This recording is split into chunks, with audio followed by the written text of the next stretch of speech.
پاکستان میں 27ویں آئینی ترمیم کے بارے میں بڑا شور مچا ہوا تھا اور خبریں آپ بھی سن رہے ہوں گے کہ لائف ٹائم استثناء اس کا اسلام کے ساتھ کیا تعلق ہے یا اسلام ہمیں کیا کہتا ہے، اس کے بارے میں 2-3 باتیں میں نے عرض کرنی تھی کہ امیر المومنین سیدنا عمر فاروق رضی اللہ تعالیٰ عنہ جن کے بارے میں آپ صلی اللہ علیہ وآلہ وسلم نے ارشاد فرمایا کہ اگر میرے بعد کوئی نبی ہوتا تو وہ عمر ہوتا، کیونکہ میں آخری نبی ہوں، میرے بعد کوئی نبی نہیں آنا، اگر کوئی ہوتا تو وہ عمر ہوتا۔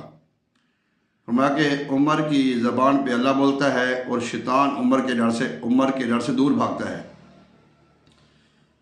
ان سے بھی سوال ہو جاتا ہے کہ یہ چادر کہاں سے آئی ہے، ایک چادر ملی تھی اس میں سوٹ کیسے بنا ہے؟ جب تک آپ نے اپنے اس کو مطمئن نہیں کیا سوال کرنے والے کو، تب تک آپ نے اپنا آگاہ خطبہ نہیں دیا۔ ایک گورنر کے بارے میں کمپلین آتی ہے کہ جی 3 شکایتیں ہیں اس کے بارے میں، اس کے لیے ایک شکایت یہ ہے کہ یہ صبح دفتر لیٹ آتا ہے، دوسرے نمبر پہ یہ رات کو کسی سے نہیں ملتا، تیسرے نمبر پر یہ مہینے میں چھٹی کرتا ہے۔ آپ بڑے جلال میں آگے تو فرمایا کہ اس کو لے کے آؤ۔ جب اس کو لے کے آیا گیا تو فرمانے لگے کہ ان 3 سوالوں کا جواب دے۔ پہلا کہ تو بھائی صبح دفتر لیٹ کیوں آتا ہے؟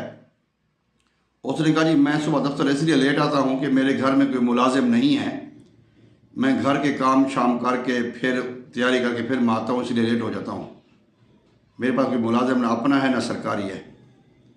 آپ خوش ہوئے، مسکرائے۔ دوسرا سوال کہ آپ رات میں کسی کو نہیں ملتے؟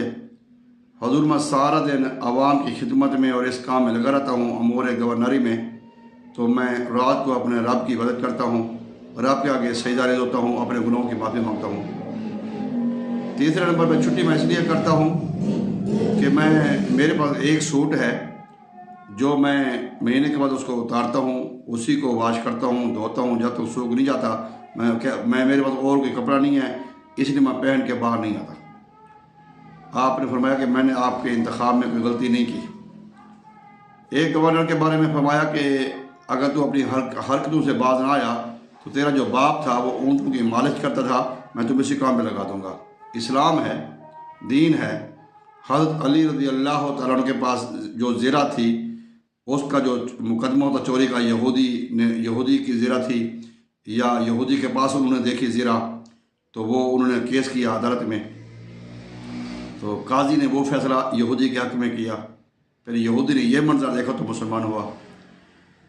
تو استثناء اسلام میں آج تک اگر کسی کو نہیں ملی تو آج کیوں ملی ہے؟ تو اس پہ میرا ایک تجزیہ تھا، میری ایک خواہش تھی کہ میں بات کروں۔ اللہ تعالیٰ عزتوں کا بھی محافظ ہے، اللہ تعالیٰ ہماری جانوں کا بھی محافظ ہے۔ اللہ تعالیٰ اگر چاہے تو پوری دنیا ہماری مخالف ہو جائے، تو اللہ ہماری فضل کرنا چاہیں تو پوری دنیا ہمارا کچھ بھی نہیں بگاڑ سکتی۔ اگر ہمیں استثناء مل جائے، ہمیں محافظ مل جائیں، ساری عدالتیں سارے قانون ہمارے ساتھ ہو جائیں، اور اللہ نہ چاہے تو ہماری بربادی سے کوئی روک نہیں سکتا۔ اِنَّ بَطْشَ رَبِّكَ لَشَدِيدٌ، اللہ کی پکڑ بہت سخت ہے۔ اللہ کے حضور ہم نے حاضر ہونا ہے، وہاں پہ بادشاہ، وزیر، مشیر، سیکٹری سارے ایسے پیچھے ہاتھ باندھے ہوں گے اور اپنی جو امور سلطنت کا حساب دیں گے، اپنی دور حکومت کا حساب دیں گے، اپنی جو ملازمت کا حساب دیں گے۔ جب تک حساب دیں گے تو ان کو چھوڑ دیا جائے گا، جب نہیں دیں گے تو اس طرح باندھے دوزخ میں گھسیٹے جائیں گے۔ تو اللہ تعالیٰ اسلام ہمارا پہلے ہے، ہماری عدالتیں بھی اسلام کے انڈر ہیں، ہمارا ملک بھی اسلام کے نام پہ بنا ہے، ہمارے ادارے بھی اسلام کے تحت ہیں۔ اللہ تعالیٰ ہم سب کو عقل سلیم عطا فرمائے۔ آپ یہ ویڈیو دیکھیں، اس کے بعد پھر بات کریں۔ اور سیکٹریوں سے اور 22 گریڈ کے سیکٹریوں سے ملک ہم نے نہیں لوٹا، اللہ کی قسم، ملک کو ہم نے مقروض نہیں کیا، اللہ کی قسم، ان حکمرانوں نے ہمیں مقروض کیا ہے، یہ ان سیکٹریوں نے ہمیں مقروض کیا ہے، جو بدبخت اربوں کی جائیدادیں بنا کے بیٹھے ہیں اور قبر میں اتنی ساری جگہ میں جا کے